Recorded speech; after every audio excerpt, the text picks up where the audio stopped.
very doubtful that anybody who is accused of witchcraft during the trials were actually witches. But now we have people who practice witchcraft in all different forms, living in Salem. Almost 20 years now has been explaining to people that witches don't worship. And now I also work for the Satanic Temple, and the Satanic Temple doesn't worship the devil either. Anytime I see witches on TV, I end up getting mad because it's not true. We're here to help people. We're not here to hurt people. We're not here to hurt people.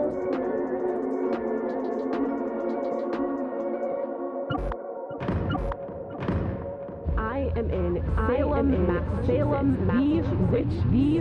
I grew up here. I grew up in Beverly, right over the bridge, right over the bridge, and I can remember being a little girl coming into Salem, going to the witch museum, being fascinated and enthralled in the history of this town. So today, I'm going to be meeting Salem's finest, and not only are they witches, they are Satanists. I am somebody who believes that you should be able to believe what hell you want, harmony you want. And that's the big question mark around today's video.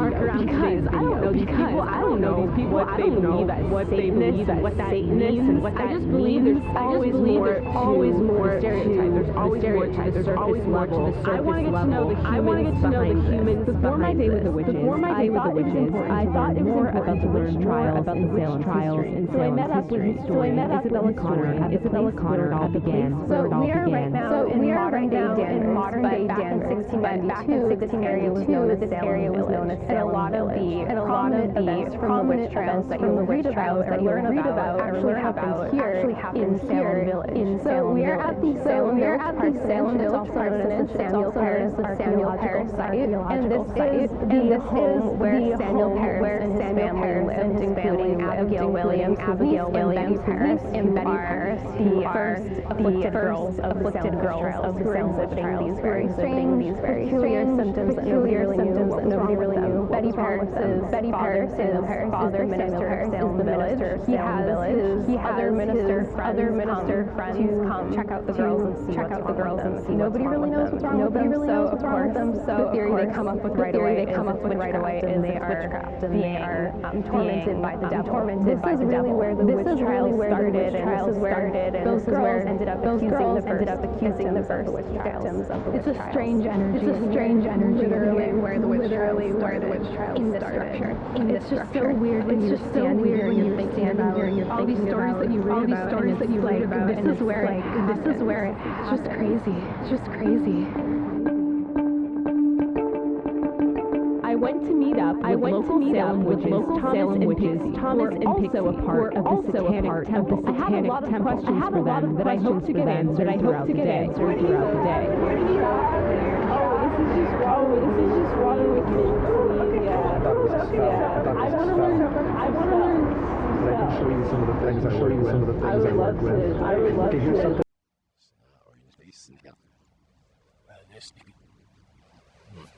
ممكن أعلمها من المصر سأقدم نلف ويوان بيربط مش نعمل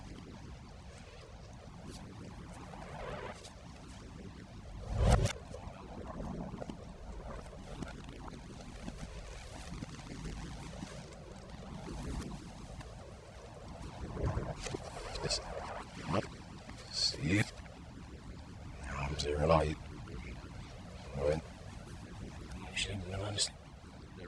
Say from there. Say, right when we say. Mean McClung. Sal that.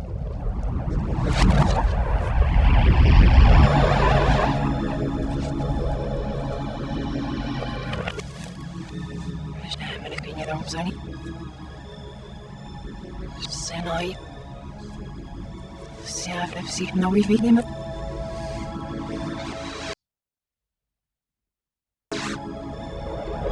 necessary.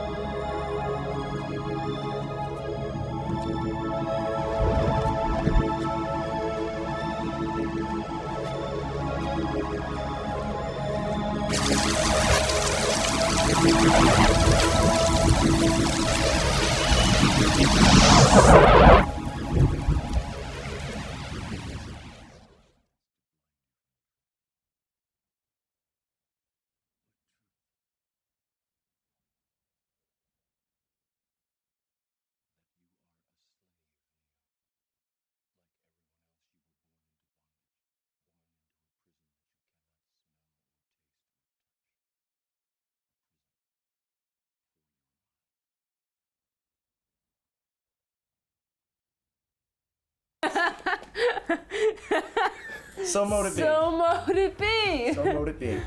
Woo!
'Twas the night before Christmas, and with his parents and siblings fast asleep in their beds, little Timmy decided to sneak downstairs and open his presents early. He was filled with excitement as he began to open everything. But when he finally got to his own present, Timmy was left looking down at a cold, hard lump of coal. The room went cold, and he could hear the rattling of chains behind him. This year there would be no visit from Santa. For those who misbehave will only be greeted by the shadow of Saint Nicholas, the demon of Christmas, Krampus.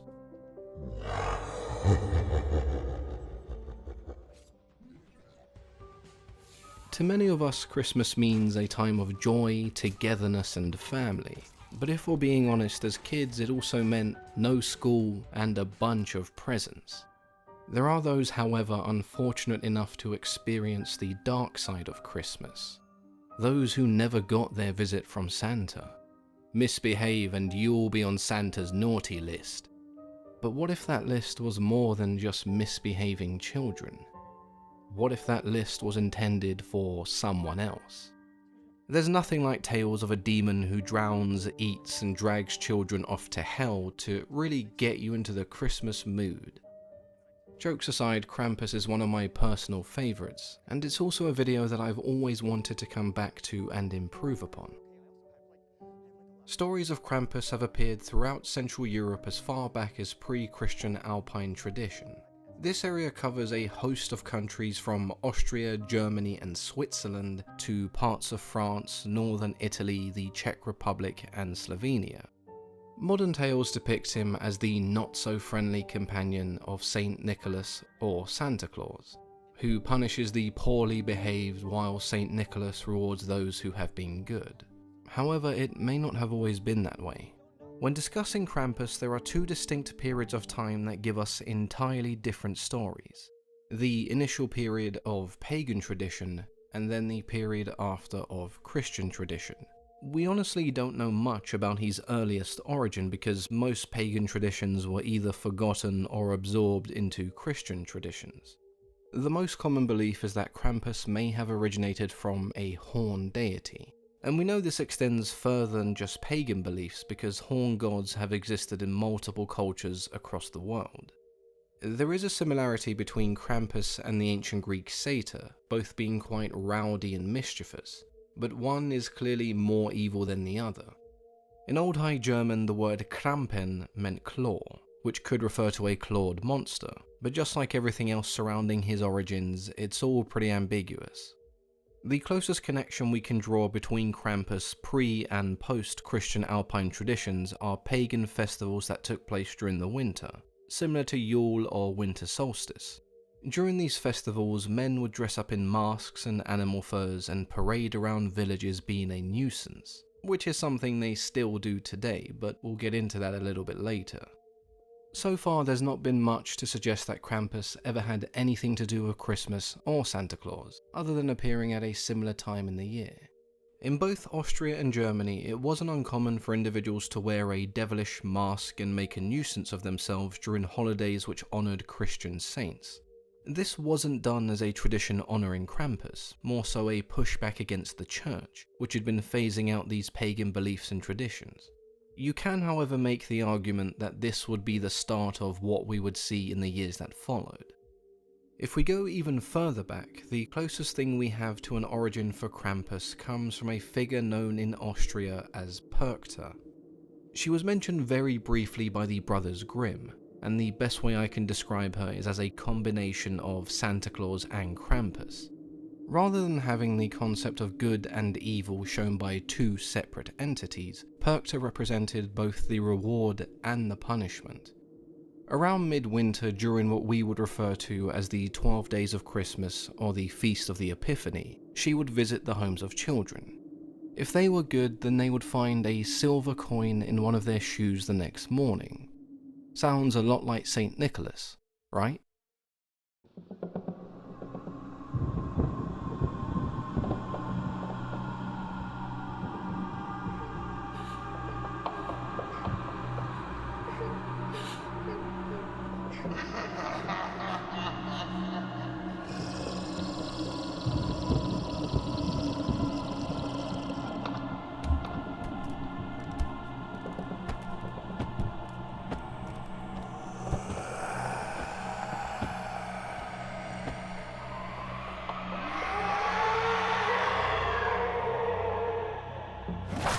No, because if they were bad, she would slit open their bellies, remove their stomach and guts, and fill the cavity with straw and pebbles before sewing it shut again.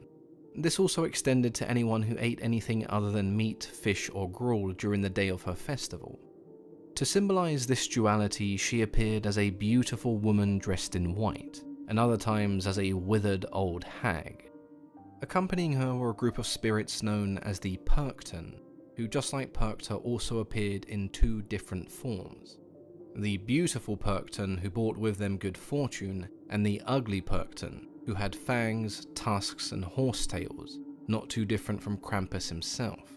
The ugly Perkton were used to ward off spirits and demons in one's home, similar to Halloween but in December. This led to men dressing up as these ugly Perkton and going from house to house driving out evil spirits, in what was known as the Perktonlauf, or the Perkton Run. The church then seen these celebrations as a demonstration of immoral behaviour, trying to stop these runs from taking place. But many Austrian villages just refused to comply, whilst others chose to dress someone up as St. Nicholas to accompany them on these runs as somewhat of a compromise. Around the 11th century, stories of St. Nicholas began to gain popularity, and this continued until the 16th century, where the form of Krampus that we know today really began to manifest. The church, still locked in a battle with the Austrian people over the Perkton, decided to just outright ban the Perktonlauf. Not willing to give up entirely, the people then created a new creature, similar to the Perkton in appearance but with a few key changes.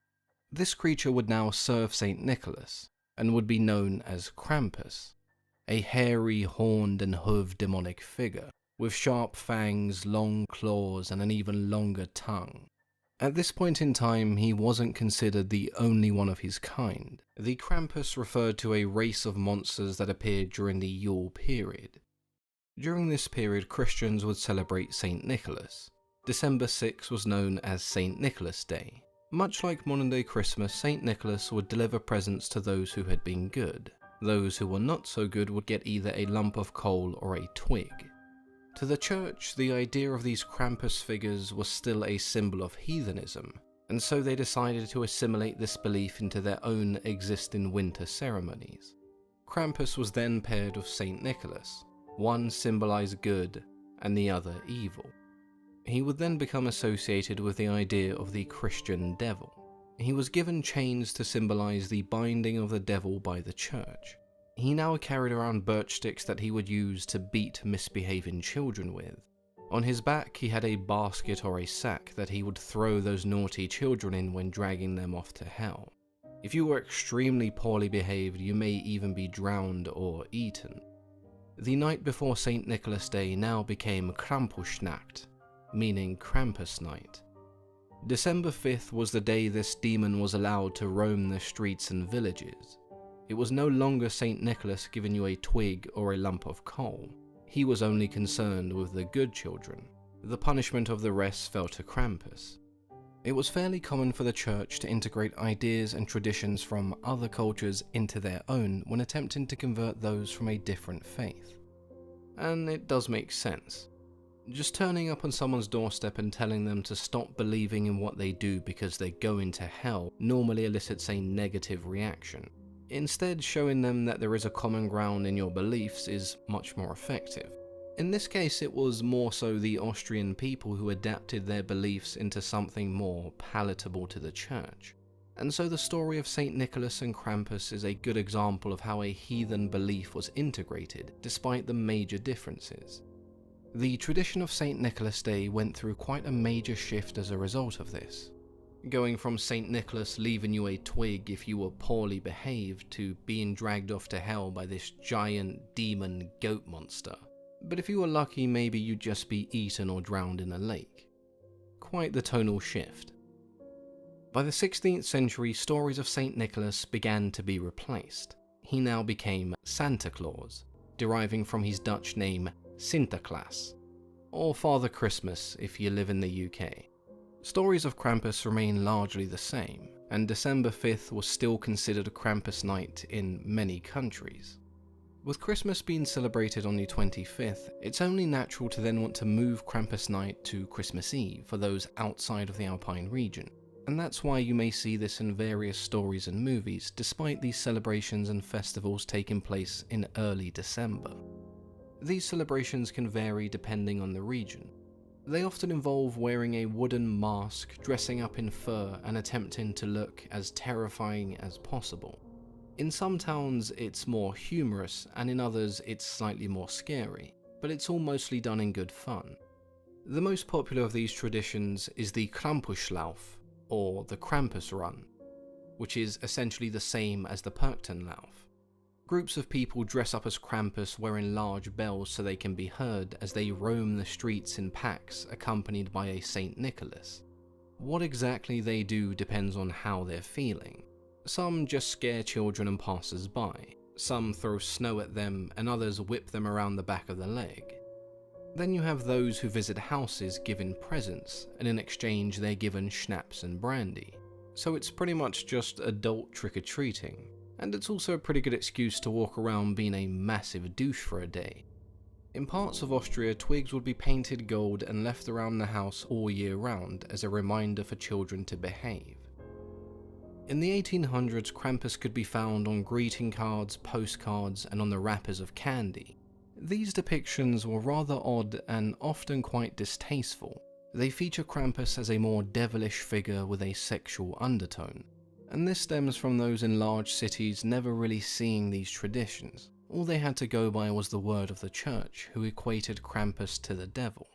In terms of his story, these images do make sense, but it's not hard to imagine why some wouldn't find them suitable. It's also why over the years they've gone from frightening to more comical, in order to appeal to a larger audience. What's nice to see is that these festivals and Krampus runs still take place today, and not just in towns and cities within Austria and Germany, but all around the world, even popping up in parts of North America. There's no doubt that stories of Krampus and those predating him have a dark tone to them, but to say that he's just evil doesn't really tell the whole story. Before they were Christianized, the Perchtens served as protective spirits, and Krampus only really came to as St. Nicholas's companion as a way to keep these traditions alive. Even then, he merely punishes those who were deemed as deserving. He doesn't commit acts of evil against the innocent, and therefore he can be seen as representing a necessary evil. For many, this whole spectacle was and still is a time of fun and expression. Even today, families take their children to these events and festivals. To them, Krampus is more of a Disney villain than a terrifying demonic story. To me, Krampus and St. Nicholas represent our very own nature. We can be good and we can be evil. But in order for society to function, you need incentive for the good and you need consequence for the bad, even if that is in the form of a hairy demonic goat monster. If just like me you can't get enough of Krampus, then why not check out our original story, Krampus Night? And if you're lucky, episode 2 of Dark World may even be out before the end of the year. But I wouldn't hold your breath. Unless you're being drowned by Krampus, because in that case you probably want to hold it as long as you can. As always, I've been your host, Mythology and Fiction Explained, wishing you all a very merry Krampus night.